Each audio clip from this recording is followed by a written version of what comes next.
It all started on a quiet Saturday morning when I drove up to my secluded cabin nestled in the pines, expecting nothing more than a peaceful weekend fishing, reading, and soaking in the quiet.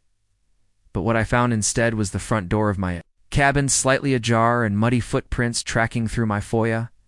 Confused and slightly alarmed, I pushed open the door, stepped inside, and was hit with the smell of lavender-scented air freshener I definitely hadn't bought.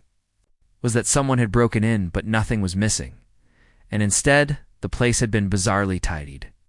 That's when I saw her Karen, the self-appointed queen of the HOA, standing in my living room holding a clipboard and sipping coffee from my favorite mug like she lived there. She jumped when she saw me, then immediately launched into a lecture about how the cabin's yard was not up to code and she had taken the liberty to inspect things while I was away. I was stunned.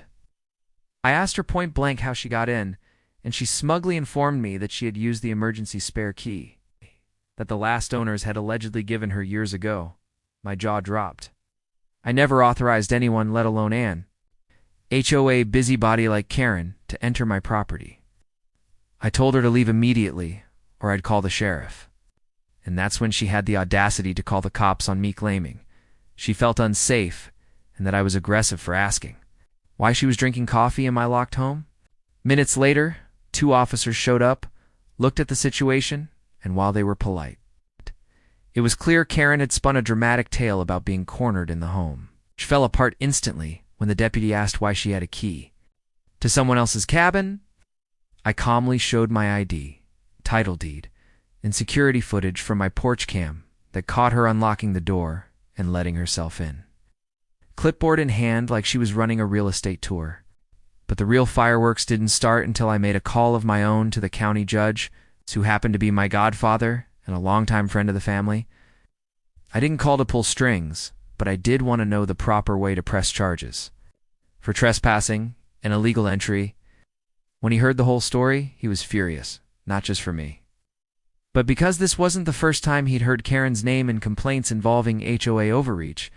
He told me exactly what to file, how to serve her with a cease and desist, and which local ordinances she'd violated by entering without permission.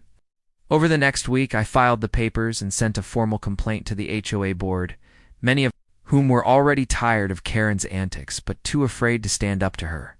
Things got really spicy when Karen tried to spin the whole story to the board and my neighbors, claiming she was just doing her duty in protecting the community. But the footage, police report, and my now viral social media post, which included a clip of her calling the cops while sipping from my mug, left no doubt who was in the wrong. People were shocked by her entitlement and, even more so when it came out that she had keys to several other properties, which she'd been inspecting while the owners were out of town. One neighbor who'd been missing medication from his kitchen realized with horror that Karen might have been inside his home too. At the next HOA meeting, there was a unanimous vote to remove Karen from the board and permanently revoke any keys or access she claimed to have.